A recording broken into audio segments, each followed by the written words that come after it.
ஓம் ஸ்ரீ குருப்பியோ நமக. ஓம் சக்தி பராசக்தி. வணக்கம்.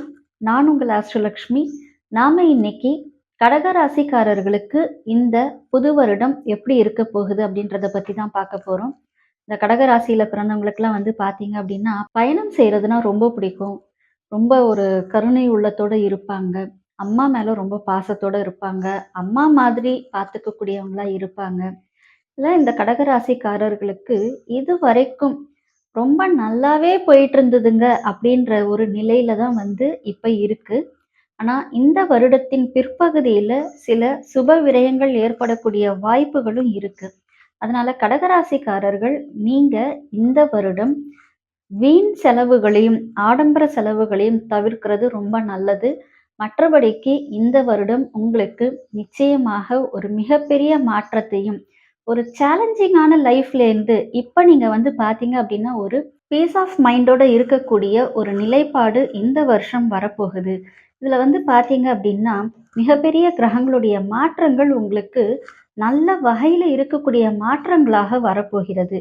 எப்படி பார்த்தாலும் குரு பகவான் என்னதான் விரயத்துல உட்கார்ந்தாலும் அவர் உச்சமாகிற வீடு உங்களோட வீடு அப்படின்றதுனால சுப விரயங்கள் அதிகமா கொடுப்பாரே ஒழிய வீண் விரயங்களை கொடுக்க மாட்டாரு. இதுவரைக்கும் நிறைய வீண் விரயங்கள் உங்களுக்கு நடந்துகிட்டு இருந்தது. அஷ்டமாதிபதி சனீஸ்வரனால உங்களுக்கு நிறைய பிரச்சனைகள் இருந்திருக்கும்.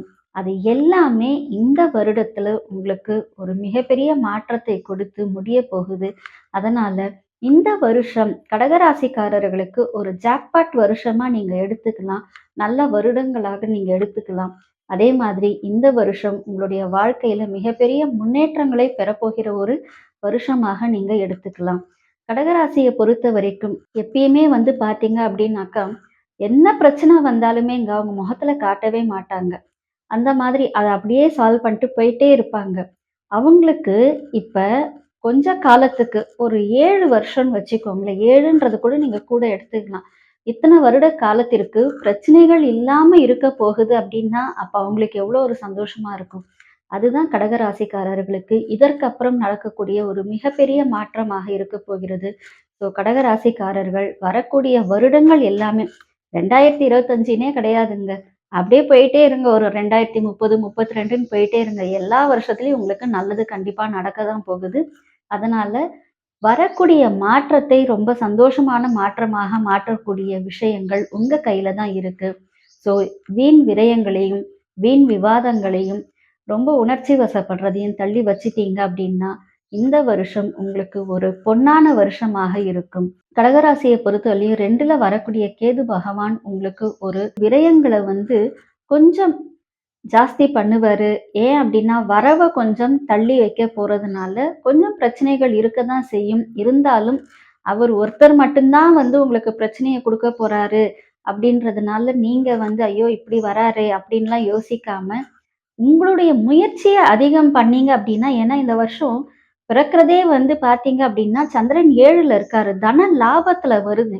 அதனால கண்டிப்பா உங்களுக்கு ஒரு நல்ல மாற்றங்களையும் தன ஏற்றங்களையும் கொடுக்கக்கூடிய ஒரு வருஷமாக தான் இருக்க போகிறது. அதனால 2ல வரக்கூடிய கேது பகவான் சில பிரச்சனைகளையும் சில தடைகளையும் ஏற்படுத்தினாலும் நீங்கள் விநாயகர் வழிபாடு மூலமாக அதை எல்லாத்தையும் முறியடிச்சு ஒரு மிகப்பெரிய மாற்றத்தை நோக்கி எதிர்கொண்டு போயிட்டே இருக்க போறீங்க. ஸோ இந்த வருஷம் எப்படி சந்திரன் ஒரு ஃபாஸ்ட் டிராவலிங்ல போயிட்டே இருக்காரோ அதே மாதிரி நீங்க டிராவல் பண்ணிட்டு போயிட்டே இருங்க.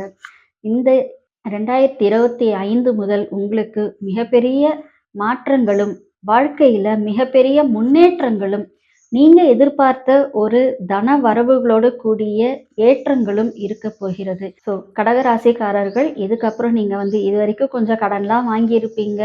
நிறைய பிரச்சனைகள் பார்த்துருப்பீங்க. அது எல்லாமே இந்த வருஷத்துலேருந்து உங்களுக்கு சால்வ் ஆக போகுது. நீங்க கடன் கொடுக்கக்கூடிய நிலைக்கு மாற போறீங்க. கடன் அடைச்சி மற்றவங்க கடன் உங்ககிட்ட கேட்பாங்க. அதை கொடுக்கக்கூடிய நிலைக்கு நீங்க மாற போறீங்க. அதனால உங்களுடைய முன்னேற்றத்தை நீங்க என்ன செய்யணும் அப்படின்னா அழகா ஒரு பிளான் பண்ணிட்டு போயிட்டே இருக்கணும். நடுவுல நிறைய இந்த எமோஷனல் ப்ராப்ளம்ஸ் எல்லாம் வரும். அது எல்லாத்தையும் அப்படியே தூக்கி தூர போட்டு போயிட்டே இருங்க. நிறைய டிஸ்ட்ராக்ஷன்ஸ் வரும். அது எல்லாத்தையும் தூக்கி தூர போட்டுடணும். இதெல்லாம் பண்ணிட்டீங்க அப்படின்னா நீங்க உங்களோட முன்னேற்றத்தை நோக்கி போகலாம். ஐயையோ இவங்களுக்கு இப்படி இருக்கே, ஐயையோ அவங்களுக்கு அப்படி இருக்கேன்னா உங்களுக்கும் ஒண்ணுமே வராது. அதனால அது எல்லாத்தையும் தூக்கி போட்டுட்டு நீங்க உங்களோட முன்னேற்றத்த மட்டுமே ஒரே குறிக்கோளா வச்சுட்டு போனீங்க அப்படின்னா, நீங்க வந்து ஃபினான்ஷியலா ஸ்டேபிள் ஆக முடியும். ஒரு வீடு வாங்க முடியும். நல்ல ஒரு வசதியான வாழ்க்கைக்கு முன்னேற முடியும். இது எல்லாமே நீங்க வந்து உங்க கையில மட்டும் தாங்க இருக்கு. அதனால இந்த வருடம் நீங்க வந்து எப்படி பிளான் பண்ணி போகலான்றத வருஷத்தினுடைய ஆரம்பத்திலேயே டிசைட் பண்ணிட்டு போயிட்டே இருங்க. ஆனா என்ன ஒண்ணு அப்டின்னாக்கா, நீங்க பிளான் பண்ணீங்க அப்டின்னாலே கொஞ்சம் சறுக்கல்கள் வரும். அதனால அந்த நேரத்துக்கு சமயோசிதமா என்ன பண்ண முடியுமோ, அத பண்ணிட்டு போயிட்டீங்க அப்டின்னா, உங்களுக்கு வந்துட்டு லாஸ்ட் மொமெண்ட்ல நீங்க செய்யக்கூடிய விஷயங்கள் எல்லாமே வந்து சக்சஸ குடுக்கும். அத வந்து நீங்க மைண்ட்ல வச்சுக்கிட்டு லாஸ்ட் மொமெண்ட்ல ஒரு சாமர்த்தியமா என்ன பண்ண முடியும் அப்டின்றத பார்த்துட்டு போயிட்டீங்க அப்டின்னா, வரக்கூடிய புத்தாண்டு அப்டின்றது உங்களுக்கு மிகப்பெரிய சக்சஸ் புத்தாண்டா மாறக்கூடும் என்பதுல எந்த ஒரு சந்தேகமும் இல்லை. கடகராசிக்காரர்களுக்கு என்னதான் இந்த வருஷம் வந்து ஒரு நல்லது நடக்க போகுது அப்படின்னா கூட, நீங்க வந்து அகலக்கால் வைக்கக்கூடாதுங்க. அகலக்கால் வச்சு ஒரு பிசினஸ் ஸ்டார்ட் பண்றதோ, இல்ல இருக்கக்கூடிய பிசினஸ்லயே நீங்க வந்து மேற்கொண்டு இன்னும் நம்ப வந்து ஏதாவது பண்ணலாம் அப்படின்னு சொல்லி அதுல இன்வெஸ்ட்மென்ட் பண்றதோ, இப்போதைக்கு எதுவுமே பண்ணாதீங்க. அமைதியா இருங்க. போயிட்டு இருக்கிற பிசினஸ் நல்லபடியா போயிட்டு தான் இருக்கும் இனிமே. இனிமே அதுலேருந்து உங்களுக்கு லாபம் தான் வரப்போகுது. அதனால புதுசா இன்வெஸ்ட்மென்ட் பண்றதோ, இல்ல புது தொழில் ஸ்டார்ட் பண்றதோ பண்ணாதீங்க. கொஞ்ச காலத்துக்கு திருமண எண்ணம், அந்த ஆசை எல்லாத்தையும் தள்ளி போட்டுருங்க. திருமணம் அப்படின்றத வந்து கொஞ்சம் ஒரு கனவான ஒரு விஷயமா வச்சிருங்க. ஒரு 1 1/2 வருஷத்துக்கு அப்புறம் நீங்க அத வந்து யோசிக்கலாம். அதுவரைக்கும் திருமணத்த பத்தி யோசிக்க வேண்டாம். அதே மாதிரி வந்து பார்த்தீங்க அப்படின்னா, உங்களுடைய தாயாருடைய உடல்நிலையில நீங்க கொஞ்சம் அக்கறையோட இருக்கிறது நல்லது.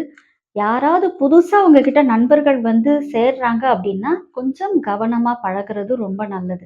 எந்த ஒரு ஒப்பந்தத்துக்கும் இப்ப தலையாட்டிடாதீங்க. யார் கையெழுத்து கேட்டாலும் போய் கையெழுத்தெல்லாம் போட்டு குடுத்துறாதீங்க. அது ஜாமீனா இருக்கட்டும், எந்த ஒரு ஒப்பந்தமா இருக்கட்டும், எந்த ஒரு டாக்குமெண்டேஷனா இருக்கட்டும். அதுக்கெல்லாம் இப்ப நீங்க வந்து தலையாட்டுறதோ, இல்ல கையெழுத்து போடுறதோ வச்சுக்கவே கூடாது. புதுசா வந்து ஒரு வீடு வாங்கணும் அப்படின்னு நினைச்சீங்கன்னா, அதுக்கான முயற்சிகள்ல இறங்குங்க. காலி மனை வாங்குறதுக்கான முயற்சிகள்ல இறங்குங்க. ஆனா இருக்கக்கூடிய ஒரு பொருள விக்கக்கூடிய முயற்சியில இப்போதைக்கு இறங்காதீங்க. அது உங்களுக்கு ஒரு ப்ராஃபிட்டபுளா அமையாது. ஸோ விற்பனை அப்படின்றத ஸ்டாப் பண்ணிக்கோங்க. வாங்குறதுக்குன்றத முயற்சி பண்ண ஆரம்பிங்க. இப்ப வந்து பார்த்தீங்கன்னா, கொஞ்சம் கன்ஃப்யூஷன்ஸ்லாம் ஏற்படும். குடும்பத்திலேயே கொஞ்சம் கன்ஃப்யூஷன்ஸ் ஏற்படும். கணவன் மனைவிக்குள்ள கொஞ்சம் பிரச்சனைகள் வரும். அதெல்லாம் வந்து நம்ம என்ன செய்யணும் அப்படின்னாக்கா, அப்படியே ஓரமா ஒதுக்கி வச்சுட்டு போயிட்டே இருக்கணும். ஒரு பிரச்சனை வந்துருச்சு அப்படின்னா, அத பத்தி பேசி, பேசி பெருசாக்குனீங்க அப்படின்னா, அப்புறம் நிரந்தரமா பேசிட்டே இருக்கிற மாதிரி ஆயிடும். நீங்க யார் கூடயோ, அவங்க யார் கூடயோ பேசிட்டு இருக்க மாரி ஆயிடும். அதனால இந்த பிரச்சனைகள வந்து எது இருந்தாலுமே சுமூகமா பேசுறதுக்கான வழிமுறைய பாருங்க. அப்படி இல்லையா, அந்த பிரச்சனைய தூக்கி தூர போட்டுட்டு, வாட் நெக்ஸ்ட் அப்படின்ற மாரி போயிட்டே இருங்க. ஒரே பிரச்சனைய பத்தி 2 பேருக்குள்ள பேசிட்டு இருக்காதீங்க. இன்னொன்னு, உங்களுடைய பிரச்சனைகள வந்து சொந்தக்காரங்க கிட்ட சொல்றதோ, மத்தவங்க கிட்ட சொல்றதோ, இதெல்லாம் வந்து நீங்க இந்த வருஷமோ, இல்ல அடுத்த வருஷம் 2 வருஷமும் கண்டிப்பா பண்ணவே கூடாது. இதனால ஒரு 3ஆம் நபர் தலையீடு உங்க குடும்பத்துக்குள்ள வந்தது அப்படின்னா, அது உங்களுக்கு சில அவமானங்களை கொடுக்கும். என்னதான் குரு வந்து உங்களோட 8வது வீட்ட பார்த்தாலும், அவமானங்கள் இருக்கக்கூடிய வாய்ப்புகள் கம்மியா இருந்தாலும், நீங்க கவனமா இருந்தீங்க அப்படின்னா தான், குருவும் உங்களுக்கு சாதகமா வேலை செய்வார். வருஷ ஆரம்பத்துக்கு அப்புறம் வரக்கூடிய செவ்வாய் பெயர்ச்சி வரைக்கும் அமைதியா இருங்க. ஏன் அப்படின்னாக்கா, செவ்வாய் நீச்சம். உங்க கணவருக்கு வந்துட்டு தன்னிலை என்னன்றது புரியாம தான் வந்து பண்ணிட்டு இருப்பாரு. அவங்க அம்மாவோட கண்ட்ரோல்ல கொஞ்சம் இருப்பாரு. அதெல்லாம் வந்து அந்த அடுத்த செவ்வாய் பயிற்சிக்கு அப்புறம் வந்து சரியாயிடும். அதனால இத பேஸ் பண்ணி ஒரு சண்டை போடுறதோ, அதெல்லாம் நீங்க வந்து பண்ணாதீங்க. உறவுகளோட சண்டை போடுறத நிப்பாட்டிருங்க. இல்ல அப்படின்னா, அவங்க வந்து உங்கள பத்தி வேற மாரி திருச்சி சொல்லிருவாங்க. அதனால அவங்களோட சண்டை போடுறதெல்லாம் எதுவுமே வேண்டாம். அதே மாதிரி உறவுகளுக்குள்ள சில பிரிவுகளையும் குடுப்பாரு. அதாவது 2ஆம் இடத்துல கேது வரும்பொழுது சில பிரிவினைகளையும் குடுப்பாரு. அதனால நம்ம வந்து என்ன செய்யணும் அப்படின்னா, என்ன பிரச்சனை வந்தாலும் சரி, அமைதியை கடைப்பிடிக்கணும், பொறுமைய கடைப்பிடிக்கணும். இது 2த்தையும் பண்ணிட்டீங்க அப்படின்னா, எந்த ப்ராப்ளமா இருந்தாலும் அது சால்வ் ஆகி போயிரும். அதே மாரி இப்ப நான் வந்து இந்த தொழில் இவங்களோட சேர்ந்து பண்ணலான்னு இருக்கேன். முதல்ல பார்ட்னர்ஷிப்பே பண்ணக்கூடாது நீங்க. உங்களுக்கு பார்ட்னர்ஷிப்பே செட் ஆகாது. இதுல நீங்க வந்துட்டு இப்ப போய் தனுசு, கும்பத்தோடலாம் சேர்ந்து பார்ட்னர்ஷிப் போட்டீங்கன்னு வச்சுக்கோங்களேன், டோட்டல் லாஸ் ஆயிரும். அதனால அதெல்லாம் செய்யாதீங்க. இந்த மிதுனத்துக்கிட்ட வந்து கொஞ்சம் கேர்ஃபுல்லா இருங்க. டாக்குமெண்ட்ஸ்லலாம் கொஞ்சம் கேர்ஃபுல்லா இருங்க. அதே மாரி ஏதாவது வெளிநாட்டு வாய்ப்புகள் வந்தது அப்டின்னா, கண்ண மூடிட்டு ஓகே சொல்ட்டு போயிருங்க கெளம்பி. அது ரொம்ப பெஸ்ட்டு. இல்ல நான் வந்து இப்ப இந்த வருஷம் போகல, அடுத்த வருஷம் போலான்னு தான் நான் ட்ரை பண்ணேன். அது இப்ப கெடைச்சிருச்சு. இந்த எதுவுமே ரீசன்ஸே இருக்கக்கூடாது. வந்துருச்சா கெளம்பிடுங்க. இது ரொம்ப பெஸ்ட்டு உங்களுக்கு. என்ன ஒரு மாற்றங்கள் வந்தாலும் அதில் இருக்கக்கூடிய சட்ட சிக்கல்களை கொஞ்சம் ஆராய்ஞ்சு பார்த்துட்டு அதுக்கப்புறம் நீங்கள் என்ன பண்ண முடியுமோ அதை பண்ணிட்டு போயிட்டே இருங்க. போய் தேவையில்லாமல் எதுலேயும் இன்வெஸ்ட்மெண்ட் பண்ணிடாதீங்க. நான் போய் இன்சூரன்ஸில் இன்வெஸ்ட்மெண்ட் பண்ணுறேன், மியூச்சுவல் ஃபண்டில் இன்வெஸ்ட்மெண்ட் பண்ணுறேன், இதெல்லாம் எதையுமே தயவுசெய்து பண்ணிடாதீங்க. ஸ்டாக் எக்ஸ்சேஞ்ச் போகிறதோ இல்லை ட்ரேடிங் பண்ணுறதோ இது எது பண்ணினாலுமே உங்களுக்கு ப்ராப்ளம் ஆகும். அதனால் இது எதையுமே பண்ணிடாதீங்க. கொஞ்சம் தண்ணியில அதாவது இப்போ போட்டிங்லாம் போறோம் அது இது அப்படின்னாக்கா கொஞ்சம் கவனத்தோட இருங்க. நீங்க நீர் ராசி தான் இருந்தாலும் கொஞ்சம் கவனத்தோட இருக்கிறது நல்லது.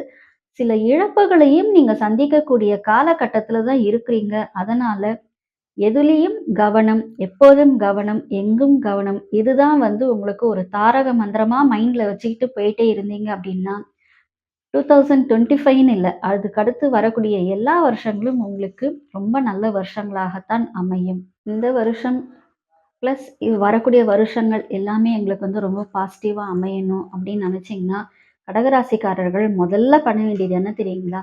அபிராமி அந்தாதி படிக்கணும். பெண் தெய்வ வழிபாடு பண்ணணும்.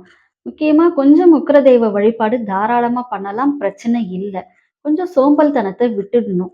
அதுபோல உங்களுக்கு பக்கத்துல இருக்கக்கூடிய கோயில் எதுவா இருந்தாலும் அது பெண் தெய்வ கோயிலா இருந்ததுன்னா போய் முதல்ல அங்க போய் ஒரு பிரகாரத்தை ஒரு முறை வலம் வந்துட்டு வந்தீங்கன்னா கூட போரும். உங்களுக்கு ஒரு நல்ல மாற்றங்களை கொடுக்கும்.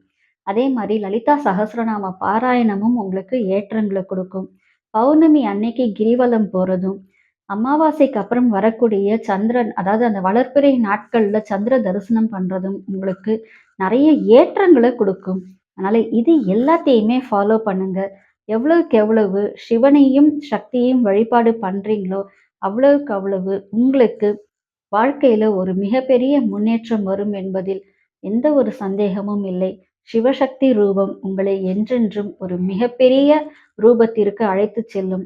இது எல்லாமே பொது பலன் தான். உங்களுடைய ஜாதகத்தை பொறுத்து இந்த பலன்கள் மாறும். அதனால இந்த வருட பிறப்பு என்பது உங்களுக்கு பொது பலனா தான் நம்ம சொல்லியிருக்கிறோம். உங்க ஜாதகத்துக்கு ஏற்ற பலன்களை பார்க்கணும் அப்படின்னா நீங்கள் எங்களை தொடர்பு கொள்ளலாம். தனிப்பட்ட முறையில் உங்களுடைய ஜாதகம் சார்ந்த ஆலோசனைகளுக்கும் ஜோதிடம் மற்றும் பிரசனம் பார்க்கவும் நீங்கள் எங்களை தொடர்பு கொள்ளலாம். எல்லாம் வல்ல இறையருளின் துணையாலும் அகிலாண்ட கோடி பிரம்மாண்ட நாயகியின் அருளாலும் உங்கள் இல்லங்களிலும் உள்ளங்களிலும் என்றென்றும் மகிழ்ச்சி நிலைத்திருக்கட்டும்.